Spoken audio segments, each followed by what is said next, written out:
I am so glad you convinced me that the family car should be the Defender 110. It is so beautiful inside, it's so comfortable, and it just feels indestructible. Yes, it really is. I've been waiting a long time for the new model to come out. The Defender 110, I'm telling you, it's my favorite car of all times. It's my third one. You know, I have stories of going off road. The guy managed the group. He was like, "What are you doing in this beautiful car?" I'm like, "I'm going off road." He's like, "Are you sure? Because you can use one of ours." And then they look like Mad Max cars. I'm like, no, we're going to do this. And he was shocked. Wow.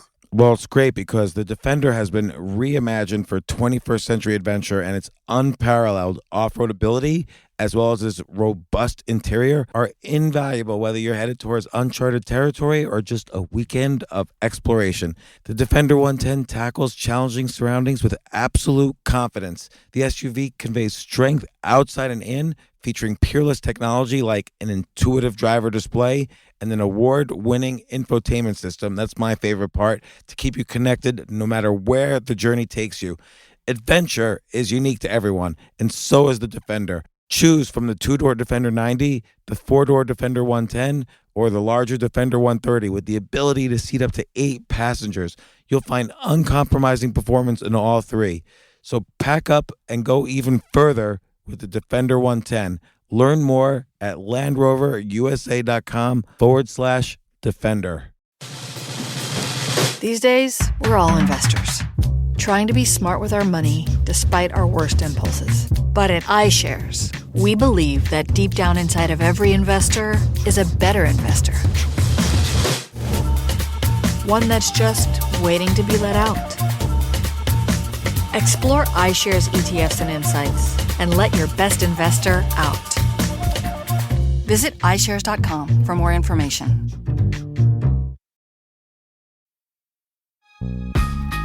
This isn't your average business podcast, and he's not your average host. This is the James Altucher Show. Today on the James Altucher Show. In part one, we spoke about the interesting power of ask. And in part two, we talk about more stories, but most importantly, specific exercises on how to increase your ability to ask for things that you're uncomfortable asking for, more exercises on how to say no, more exercises on how to deal with rejection, more exercises on how to have influence, even in social media. Without further ado, part two.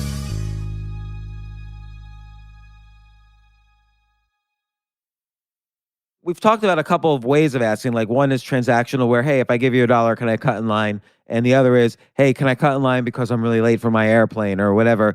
But are there other features that people can do to dampen the person from saying no? Even though the person doesn't want to say no anyway, can I make it even less likely that the person will say no? Yeah, so we already talked about sort of the biggest finding in my research is asking face-to-face whenever possible. So we have a huge difference in email, and actually my former student, Maddie Roganazad, and I have some new research looking at asking over Zoom or asking over the phone and asking in person. And even that in person is just much better than asking, even when you have face-to-face synchronous sort of interactions over Zoom, it's still not as good as being face-to-face. So that's a huge one.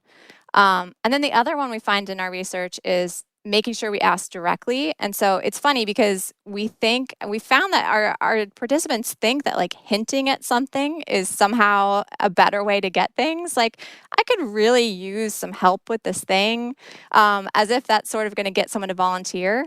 But actually, if you just come out and say, hey, could you help me with this? It's much more effective. And it's funny how much we don't recognize that. Like, we actually have to be direct when we ask for things. Yeah, I think that's true. And actually, I think the transactional one could even work against you. Like, if you say, hey, I'll do this for you if you help me with this, I think people kind of resent that a little bit. Like, just ask me. Don't, But here's one question, which is sometimes people say, oh, it doesn't hurt to ask. That's a common phrase. Oh, I might as well ask, because if I don't ask, I'll never get it. So I might as well ask. Doesn't hurt to ask. I kind of think sometimes it does hurt people to ask. Like, if people say to me, hey, it doesn't hurt to ask, can I have 20 minutes of your time on a phone call? I want to pitch you this idea. I will probably never, ever respond to that person again, because sometimes it does hurt to ask. It doesn't really respect my time. And I mean, that's just one example, but I feel there are many examples where it hurts someone to ask, to be a little too forward about asking. Like, I feel like reciprocity is better. Like, they should do something for me. Like, here's 10 ideas, for instance, to make your podcast better. And if I like those ideas, and then they write me another email and say, hey, don't know if you saw this website I put up, could you look at it for like 1 second and tell me what you think? Then I'm more likely to say yes. But if that's reciprocity, but if they add value to my life, I'm more likely to say yes. Mm-hmm. Yeah, I mean, and I think to add to that, I think a lot of times people think, oh, as a takeaway, just ask all the time for anything, just ask, ask, ask. And I agree. I think there are cases where, you need to take a step back and think, like, is it worthwhile to ask this person? What's this person likely to think about, this request? And, maybe they would be more likely to say yes than you think. But even if they say no, like, for example, if you get that email from that person and you're like, I really don't want to do this, they don't respect my time, you still feel guilty, right? You see that you're just like, now you're making me feel like a bad person, like not responding to you. And I think we don't realize sort of the awkward position we put in other people when we ask for things. And that sort of gets to like the book vandalism study, right? Where so many of the things we've looked at are favors and good things where you feel good when you help somebody, right? And that's where reciprocity makes it kind of weird. It's like, I don't want to think I helped someone because they gave me something. I want to feel good, like I'm a helpful person. But then there are these other situations where we ask people for things that maybe we shouldn't. Maybe we're overburdening people, right? Maybe we're asking them for inappropriate things or unethical things like the library book. Or we're asking something that might be disrespectful, like simply asking for someone's time. If they're a busy person, could be disrespectful if you are not providing any value. Like here's a way sometimes people don't even realize that they're slightly disrespectful. They might ask me, hey, what do you need most in life right now?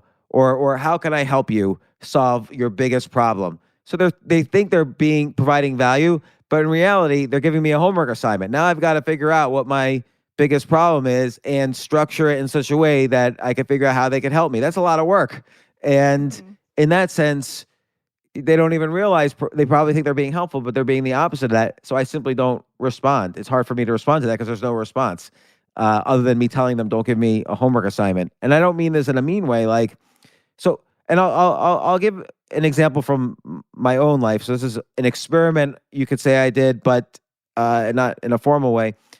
I once wrote 20 people, 20 heroes of mine, asking if I could buy them a cup of coffee and pick their brain for a little bit. And I got zero response, as I should have gotten zero response. And then I went back to the drawing board and I came up with 10 ideas for each person based on what I knew about them and their business and what they might, and I had to do the research, what they needed. And I did something completely opposite. I said, I love your business, or I love what you do, or I love this about what you do. Here's 10 ideas I think could help you. I'm not asking for anything. You don't need to respond. Good luck. And I found then I had a much more significant response rate. Meaning up from zero. So I'd be curious because that example also is all over text, right? So even if we went back to that guy who was like, can I have 20 minutes of your time? And he didn't seem to be offering any value or even giving you homework. If it was in person, do you think that interaction would have gone differently? Do you think it would have been harder to say no? 100%. Okay. Yeah. I always say yes. Let's say I just gave a talk and someone comes up to me afterwards and said, hey, can I talk to you for 5 minutes? I 100% of the time I say yes, even if I don't. I mean, sometimes I want to, but sometimes I don't. And so usually people around me know this about me, and they'll see this happening. They'll say, James, I need you for something back over here. And so I often arrange to get saved in these situations. Right. Even when investors, like one time I had a company pitch me on an investment. Now I did my due diligence and research before the meeting, and I knew that I should say no to this pitch, no matter what. Like, this company was going to fail. But I also know that I have a hard time saying no, and I'm easily convinced, which is related to some topics in your book, which we could talk about. So I know that when someone actually pitches me and they're a good salesperson, which most people basically are, I'm going to be easily convinced. So I always go into meetings like that with another person. And and in this case, I told the person I was with, no matter what I say afterwards, make sure I say no and remind me of all these reasons. And after the meeting, I really did sincerely say, that seemed pretty good. I really liked this guy and I really like this company. It seems like we should take another look at this. And my friend, his name's Doug, my friend said, James, remember what you said. You have to say no to this. He had to really remind me and forcefully remind me to say no. And that could be related to it's hard to say no, but also it's related to your point that people have more influence than they think. So here I was, all pre-set. I did research. I knew this was a bad idea. I knew the CEO was probably a bad guy, like borderline criminal. And yet he had more influence than he thought over someone who even did research on him. I was ready to say yes. And so this brings to the point that people don't realize not only the power of ask, but the power of their influence.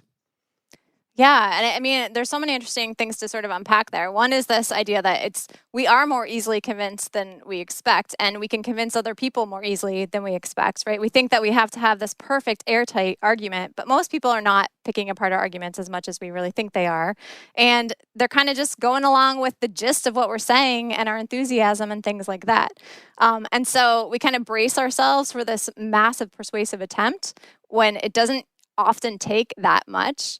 And then this aspect of having an agent, sort of, I love this. I always tell people this who struggle with saying no, or people who struggle with asking is, both those things, it's just so intense for the person doing the asking or needing to say no, and having a third party who can be the person who either assesses a situation, objectively and reminds you like your colleague was doing, or just says no for you, or asks on your behalf, right? Like when a friend goes and asks someone out for you because you don't want to be the one who actually does it. It does wonders having an agent who's not the person who could be hurt, sort of. That was my go-to technique in 5th grade.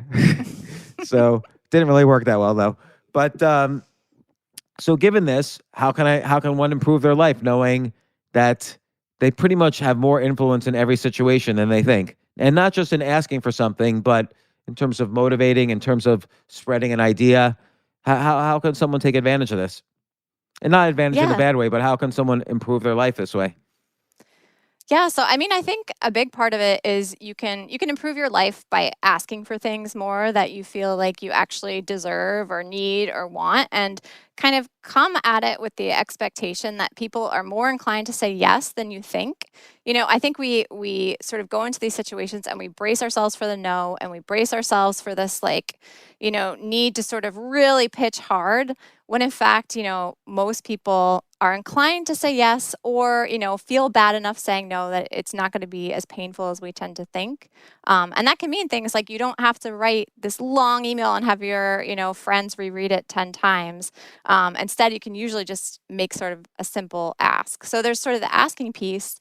And then there's other elements also that I talk about in the book, like our mere sort of presence in a room, right? So if we want to change elements at our organization, sometimes we think that we have to have all the answers and the ideas and we have to come up with them and sort of pitch them. But sometimes just being present and part of the discussion makes a big difference, because people see who's in the room.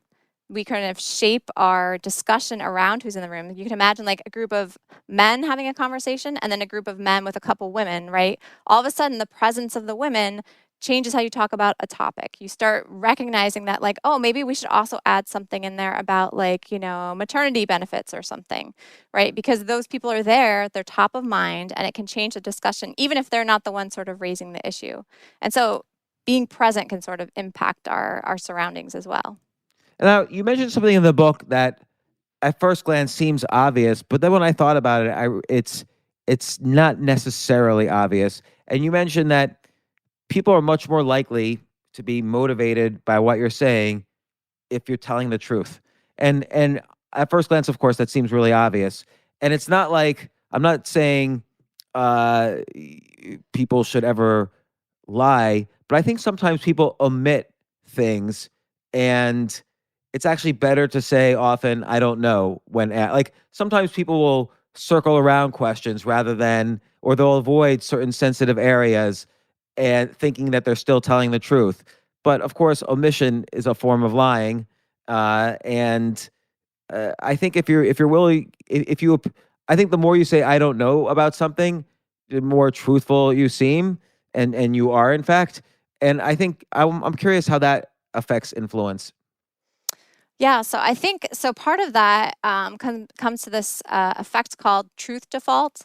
And it's basically the tendency that when someone says something to us, just because of the nature of human communication, we assume that they're telling us the truth. Because honestly, if everything you said, I was like, that's not true, that's not true, that's not true, we wouldn't be able to have a conversation. So, as much as we think like people are always arguing with each other and not believing one another, and that might be true in certain circumstances, in most interactions, we believe the things someone else is telling us are true. And that means that other people believe what we tell them is true. And so when we say something, we feel like we have to have an opinion on everything. And if we sort of start bullshitting about something we actually know nothing about, those people think that we do know something, right? They think that whatever we're saying is true.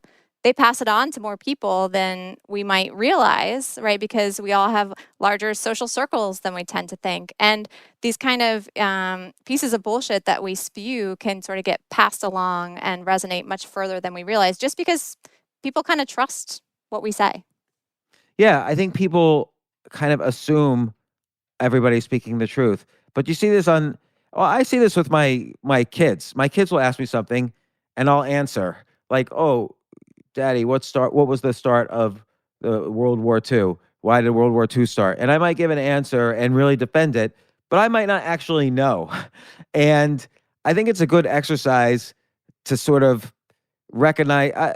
If I were to stop and really mark all the things I say during the day where I'm pretty confident that what I'm saying is true, I would say a good 20 to 50% of the time I actually don't really know. And it's good to recognize when you don't know something, because then again, I think knowing when you don't know something gives you the power of truth, which I think allows you to have more influence.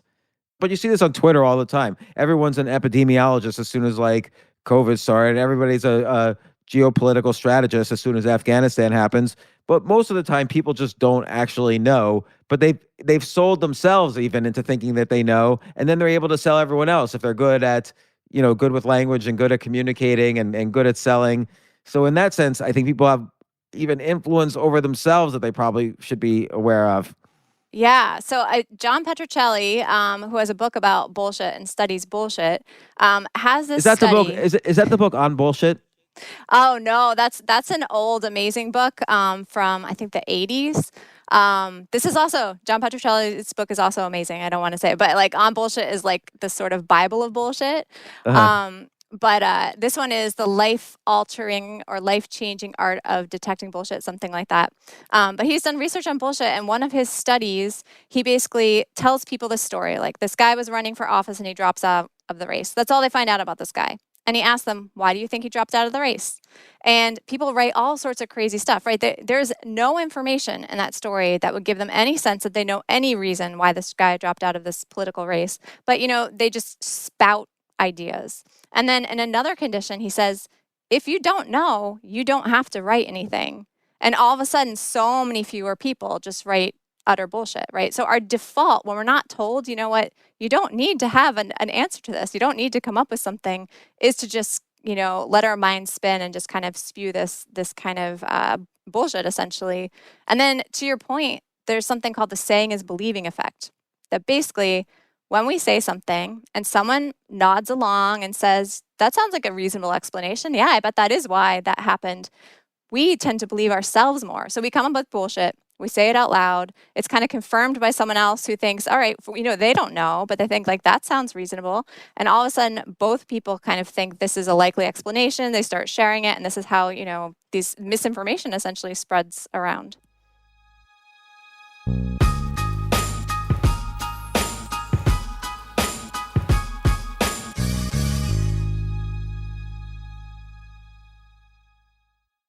Oh my gosh, I love these clothes. Mizzen and Main. That's Mizzen and Main. It really is the most comfortable work clothes. Travel clothes. I had to travel this whole week. I'm traveling for a week and a half, and I just took Mizzen and Main clothes with me. Close out 2023 in style with comfortable, breathable, packable, and machine washable pieces from Mizzen and Main. As you wrap up your year-end goals, enjoy a Mizzen and Main dress shirt that you can wear confidently. I like that they've very, very just nice, solid colors. I don't really like to get all fancy in patterns and everything, although they do have some pattern shirts, but very comfortable clothes, stretchable pants. It's just super comfortable, but they look professional, and you can wear them casually or professionally. I like some of their flannel shirts or untuck shirts. I love untuck. I never tuck in. So again, whether you're shopping for a special someone or giving yourself the gift you really want, I just buy myself gifts. Mizzen and Main is the perfect gift for any guy who works, travels, and or cares about looking and feeling great. As you could tell by my many photos across the internet, I care about looking fantastic. I'm practically a model. And let's be honest, every guy loves to look great. So again, shop now at mizzenandmain.com and save 20% when you spend $130 or more using promo code James. That's promo code James at Mizzen and Main, Mizzen and Main.com.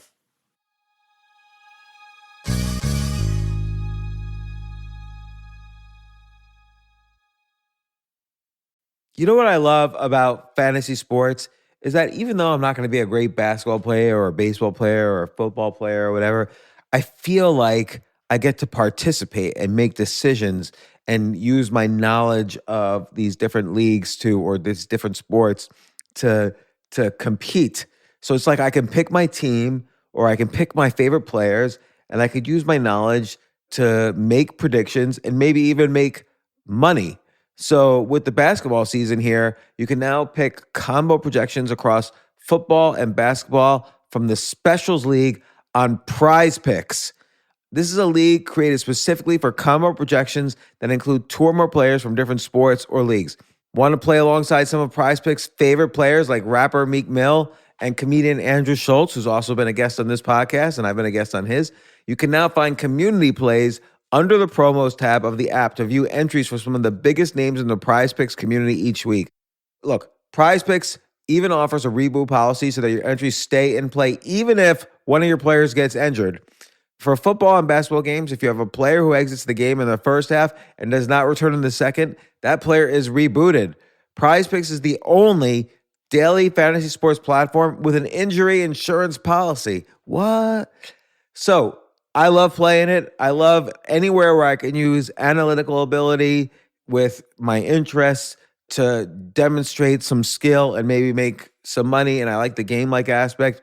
I do wish they had chess as a category on prizepicks.com, but I'll settle for what they've got. Maybe I should make my own fantasy chess league. But in any case, I love Prize Picks. Go to prizepicks.com/James. Use code James for a first deposit match up to $100. That's the easiest $100 you're ever going to make. So that's prizepicks.com/James and use code James. Daily fantasy sports made easy.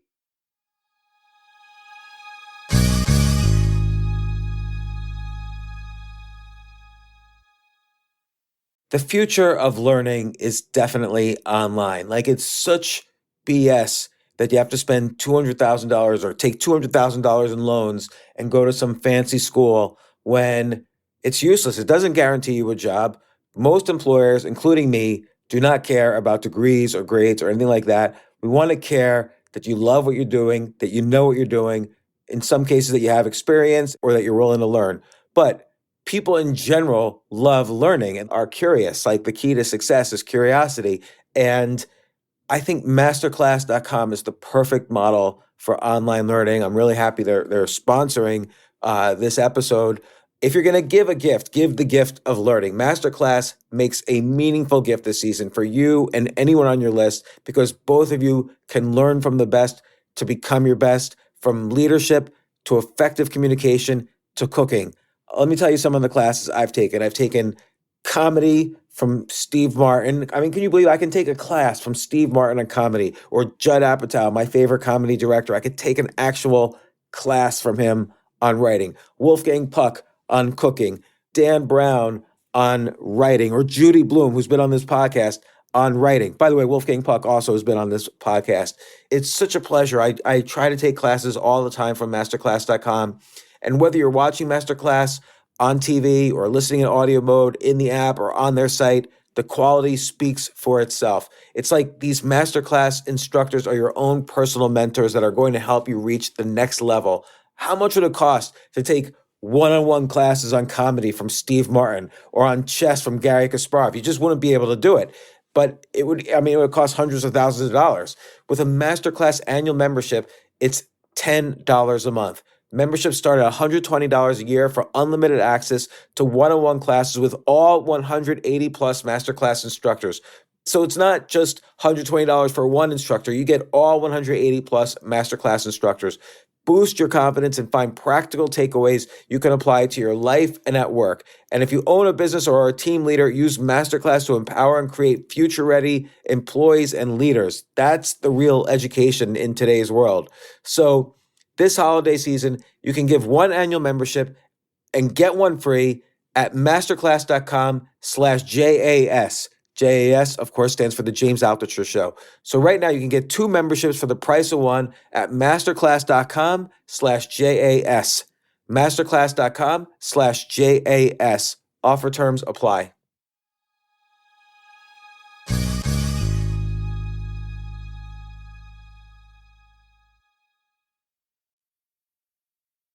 The word influence is in the title of your book. You have more influence than you think.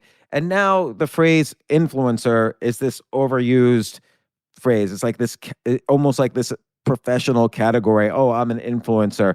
And a lot of people, of course, start social media accounts hoping to have a lot of followers and to have influence.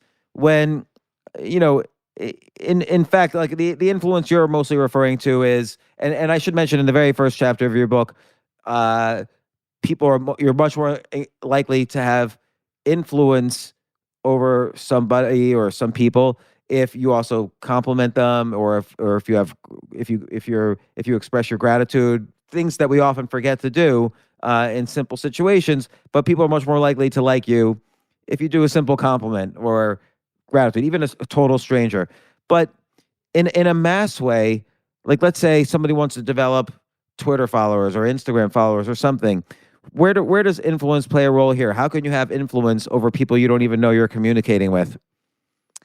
Yeah, so this is interesting, the sort of social media aspect of influence. And so there's a few things there. So there's research showing that we underestimate sort of our reach, right? So, in general, in our social circle, there's a graduate student here at Cornell who's worked with his colleagues and has shown that people will say, I think I have fewer friends and a smaller social network than other people. And it's that underconfidence effect, right? That's in contrast to those overconfidence effects we were talking about earlier. So in this case, it's the average person thinks they have a smaller social circle than the average person, basically. And my graduate student and I have looked at this on social media as well. And the average people in our survey think they have fewer Twitter followers than the average person in our survey, right? And on all the social media platforms. So we tend to think of the influencers that you're talking about as sort of our comparison. And we're like, oh, well, we're way below them. So I assume that, I'm way below average. But in fact, most people are way below those influencers, right? So that's one piece, is that we actually underestimate the extent to which we can have influence on those platforms. And then there's this other kind of cool effect by Mike Bernstein, who talks about something called the invisible audience. And it's basically the idea that when we post something on social media, we tend to underestimate how many people see it by about 3 times. And we do that because we post it, we look at how many people liked it, and we assume, okay, if a couple people liked it, I bet a few more people saw it than liked it. But in fact, many, many, many more people see something than actually engage with it and like it. And so, in fact, 3 times more people tend to see our posts than we assume did. So we're constantly having more impact. That's interesting. So let me look at maybe a tweet from 2 days ago. I had 88 likes. So with 88 and 13 comments. So let's say, if I were to guess, I could say 1,000 people saw this, and now I can look at the analytics and I see 24,819 people saw this. So the ratio of likes to actual impressions is about, what is that? I can't add anymore. 300 to 1, something like that. So that might be the right ratio.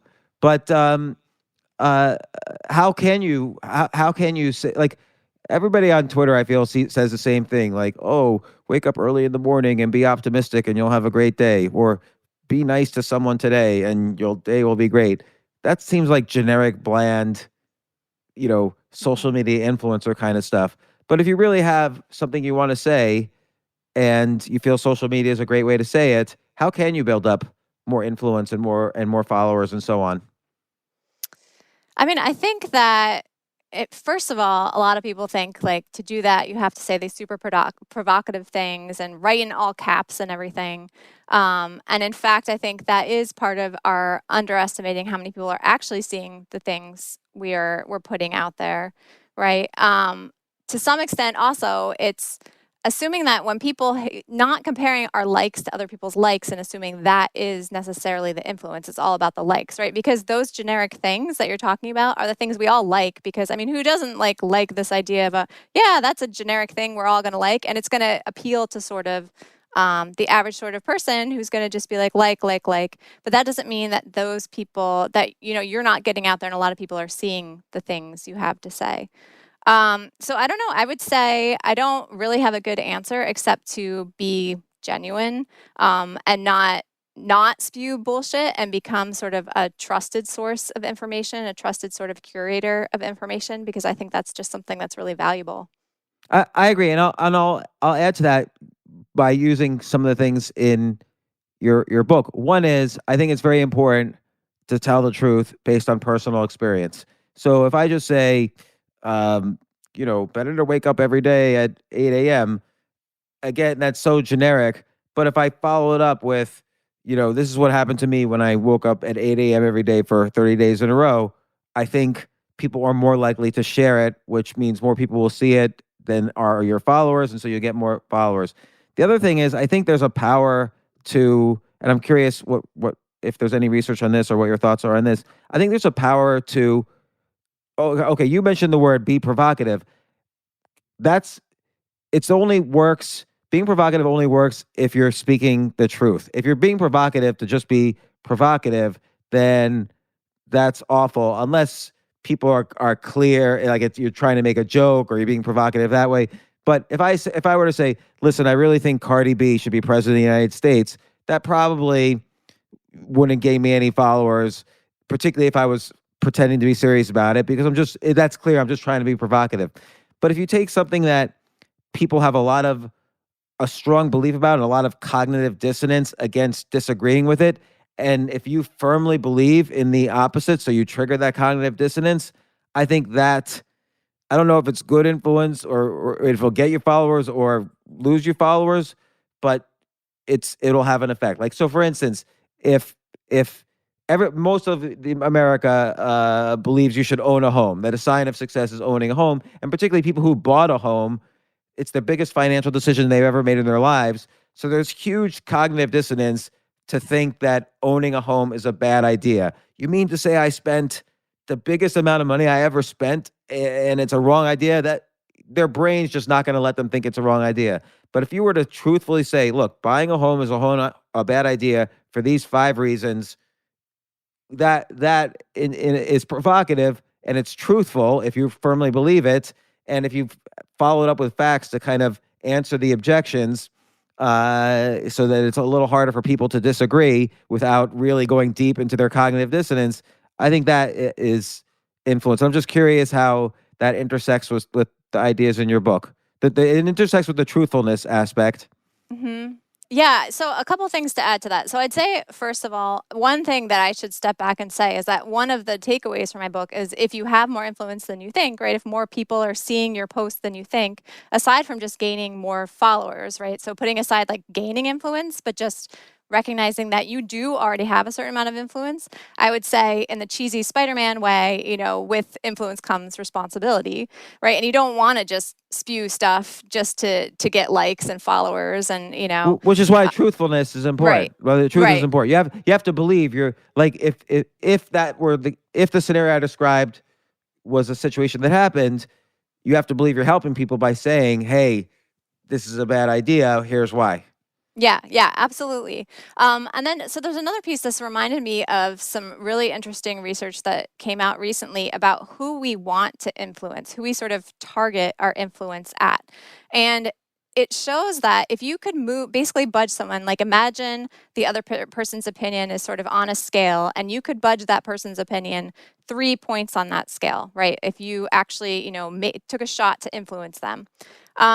People prefer to flip people. They prefer to, flip the liberal side to the conservative side on that scale, right? To someone who really believes strongly in home ownership to stopping, like doesn't believe in it anymore on the other side, right? But in fact, you're much more likely to have influence if you stay on the one side of the scale. You can have as much influence. You can move someone 3 whole points. And sometimes that can be the most important points because it drives people to more action. They go from like slightly agreeing with what you thought to like strongly agreeing with what you thought. I think we tend to forget that some of the people we're talking to aren't people who totally disagree with us, but people who aren't quite as strong as us in a certain position that we can bring a little closer to feel more strongly about that position.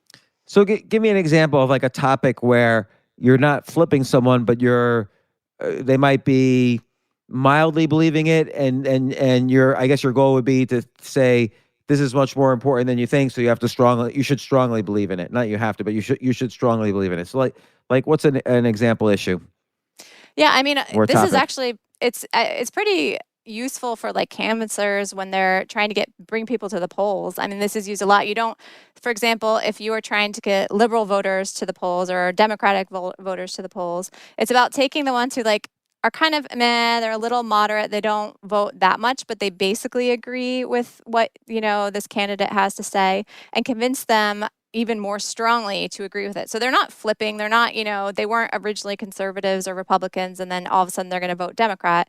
It's that they thought it was like decent, these points that were being made, and you convince them that actually they're really, really important and better than they thought. Right. So that's sort of a classic way to do it, because as you take these people who are like, meh, that's kind of a good idea. But if I don't feel really strongly, I'm not going to drive to the polls and actually vote. But if you make me feel really strongly, like I really believe in that, now I'm going to go drive to the polls, for example. So that's sort of a classic one. The home ownership one too, though, you could go from like, I really think home ownership is the most important American value and we should make sure of this, to actually, I think it works for some people, but not others, but not like, oh, it's a total disaster that so many people own homes, right? So you're pushing people a little closer to one side of the issue, but they're not flipping to the other side. So okay, so let's give people some exercises out of this, like so that can practically improve their lives. Like one is, I love the idea of the rejection therapy. Like try to get rejected every day. Think of like, simple things you can ask, things you're afraid to ask, outrageous things to ask. But the goal is to get rejected a little bit each day, and you'll get more comfortable in the future with asking for things and so on. What's an exercise for getting people comfortable with saying no? So I want to add a caveat to the rejection therapy one, because I love rejection therapy, and I see even in my studies that it works wonders to make people think like, oh my gosh, people really do say yes to me more than I think, and rejection isn't as bad as I think. But I would say to choose the things you're asking for wisely so that everyone will enjoy the interaction. Because I wouldn't have people do things like my book vandalism study, which we debriefed everyone on really carefully, because people actually felt pretty crappy afterwards for doing something that they felt was kind of bad. Right. So make sure you don't feel bad asking for it. Exactly. And the other person won't feel bad. Yeah, exactly. So you don't want to make the other person feel bad because they're actually going to feel kind of obligated to agree. In terms of saying no, I'd say, it's really hard. So I give people a lot of advice on saying no. And it's hard to say no, like for someone else to say no to you when you ask face to face. And that's why you should ask face to face. It's really hard to say to someone else, say no to someone else asking face to face. And so what I tell people to do is to not feel like they have to respond right away in that moment. I think people really feel put on the spot and feel like, I just have to say something right now.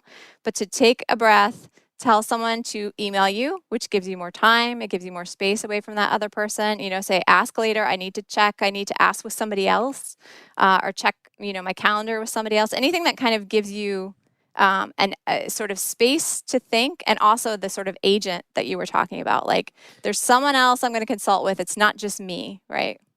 So, okay, but let me see. Like, let's say someone asks you, someone sees the book you're reading and says, hey, I always wanted to read that book. Can I borrow it when you finished? how can you exercise in the way you just described? How can you kind of put some distance there? Because that seems like, why would you say no to that? Well, yeah, and I mean, I would say, why would you say no to that, right? Right, but I think I think though people should try every single time they're asked something as much as possible to figure out how to put distance in, just as an exercise. So how would you put distance in there? just as an exercise. Okay, so just to put distance in there, I'd probably say, oh, I'm not sure. There was someone else who also asked me for that, right? Third party. It's not just me. Yeah. I kind of take the pressure off me. But I'll check. So I might. Depending on who it is, I might say, here's my email. Will you just send me an email reminding me that you'd like to see the book, and I'll get back to you. Like it. I like, look, okay, I don't know. I tend to on and off read. It takes me sometimes a while to read. So just send me an email reminding me. And then the responsibility is on them to ask again anyway. So, and it puts a distance. Okay, that's a great one. So every time someone asks you something, even if it's simple, there's usually some way to put distance in, and that's a good exercise. In terms of, you mentioned in general, people are underconfident about social behavior and like how many friends they have and their ability to make friends. What are some things people could practice when they meet new people? How can they basically increase their odds of friendship there? So I'd say the first thing is to stop beating ourselves up in that sort of post-mortem we do after conversations or after meetings, for example. Like, I think when we get into a meeting and we say something, we often will be like, oh, why did I say it like that? That was such a bad way to say it. Or, we have an interaction with one other person and we think, oh my gosh, that person probably thought I talked too much, or I talked too much about this thing. And we kind of just are very hard on ourselves. So I'd say, first of all, is assuming that, whatever you think about that other person, you probably aren't dissecting everything they said, and you probably enjoyed that interaction. They're feeling the same way about you. So anything you can do to kind of like put yourself in that other person's perspective and think about how harsh you are on other people when they make a comment or when you're interacting with somebody else. And we usually aren't that harsh in the end. We usually are pretty positively inclined to evaluate other people. We don't pick apart everything they do and how inarticulately they said something. And to give ourselves some slack about that as well. But what's something, okay, so that's great. So they should basically be aware that everybody is underconfident and that will help them be more confident. But what about in this specific interaction? Is there anything, like you mentioned in the first chapter, maybe think of like an unusual compliment or just think of a compliment in general that's unexpected. But is that one technique, or what's something they could try basically every time they meet new people? Yeah. I want someone to exercise a muscle. Yeah, no, I love it. Yeah, I think the compliment one is great. So yeah, we have, as you mentioned, we mentioned the compliments a few times. So I'll just give like a brief overview of those studies. So we basically brought people into the lab, and similar to the other studies, where people went out and asked strangers for things, we had people go up and compliment strangers on things. And so we either gave them something specific and we said, you just go up to a random person and say, hey, I like your shirt. Or we said, come up with something you actually like about that person and compliment them on that. And we asked people, how much will people enjoy this compliment, feel flattered by it, feel good about it? And then they gave this person, after they complimented them, an envelope, which they filled out and they sealed and handed back. So the person who complimented couldn't see what was written on it. And the envelope had a survey that basically said, how much did you enjoy this interaction? How flattered did you feel? So we could compare what participants thought to what people actually said when they were complimented. And participants thought that, first of all, it was going to be way more awkward than everyone experienced it as, and that people wouldn't feel as flattered and like the interaction as much as people actually did. So I think we hold back. We might notice something nice about somebody else and just hold back from saying it because we don't realize how good that's going to feel to that person. We think that they're going to think it's really awkward that we're, complimenting them. But I'd say that's a great tip, is go ahead. If you notice something nice about someone, especially if it's something that really is, value added, sort of like, oh, that presentation you gave was great. I love this example you used. Something that really kind of acknowledges something about them that would make them feel proud. We used a lot of superficial things and those work too, but like something that's like indicates that they're pretty smart, they were a good presenter or something. I'd say definitely exercise that muscle. So what's like let's structure this as an exercise. So like, once a day or with every time you meet a stranger, try X. Yeah, try to find something you like about them and tell them. It's as simple as that, I think. And I think everyone feels warm and fuzzy. So there's research showing that the complimenter, you feel good for doing it, and the other person feels better than you realize for having been complimented. Yeah, I love it. And in terms of what's one good mass influence exercise? So in terms of like social media, like let's say Twitter, you wanna have more influence on Twitter, and you don't want to be so generic and bland. Is there any exercise there? I know your studies don't as much deal with that, but what's your off the cuff thinking of an exercise there? Yeah, I'd say the next time you tweet an article, read it carefully and summarize it accurately. The most sort of interesting nugget. I think that is what I'm always most interested in is, someone's interesting take on something. And that also gets away from this bullshit issue, right? Where you're just kind of tweeting things or all people are seeing are headlines, which are all clickbait anyway, right? So actually get to the heart of an article you find interesting and summarize it for people so that they can get a little more depth in that article. Yeah, I love that. So, Vanessa Bohn, author of You Have More Influence Than You Think. Great book. It really complements nicely. I've done a lot of podcasts about persuasion and influence, including, Robert Cialdini's been on a bunch of times. Other people who've written books on influence and persuasion have been on. But I really think these are some valuable ideas. Like the idea that uh, people are more, I never really thought about, I've always been in both uncomfortable asking for things and uncomfortable saying no. And I never really made the connection that they're sort of opposite sides of the table. So if everybody's uncomfortable saying no, you should ask for more things. And at the same time, you should also practice ways to say no more, knowing this. So it's really interesting that this gives practical things that could improve people's lives on both sides of that equation. So and I like these exercises and backed up by solid research. I guess final question is, again, like you mentioned a little bit how it's helped you in life. When you were pregnant, you would ask for a seat, and people, you knew, you had the confidence knowing that people were, based on your research, that people were more likely to give you the seat. What other ways has your research helped your life? And I know this is not putting you on the spot. Maybe you can't remember right now, but I'm just curious if there's some obvious examples. No, that's okay. I definitely, I mean, I'd say in general, even more than just the sort of asking for a seat while I'm pregnant, I definitely feel more comfortable asking for things that I feel like are things that are reasonable to ask for, right? So asking for, accommodations and helping other people ask for things. So really kind of when my students need something, really saying, okay, we're going to go ask for this, or, giving them tips to sort of ask. But the other piece is definitely being aware of the power I have, particularly when I'm in sort of a hierarchical position of power over somebody else. And so sort of recognizing the things that I might suggest to my students that they're not going to take as a suggestion, that they're going to take as sort of a demand because it's coming from me, their advisor or their professor.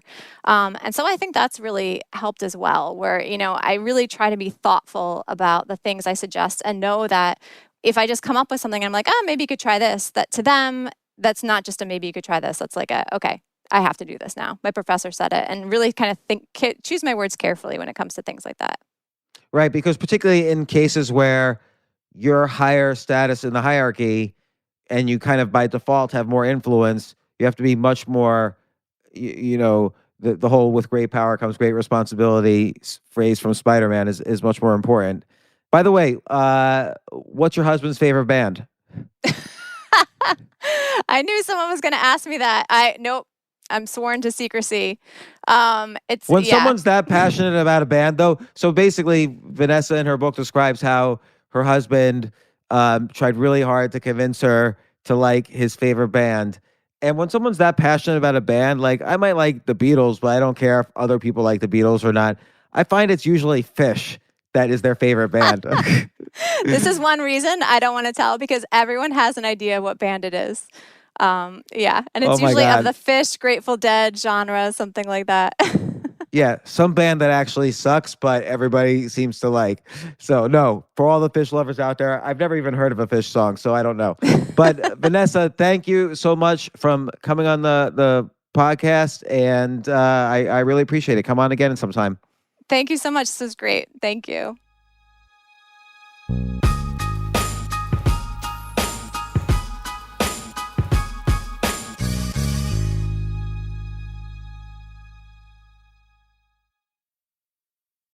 Entresto, sacubitril valsartan tablets, is the #1 heart failure brand prescribed by cardiologists and has helped over 1 million people with heart failure.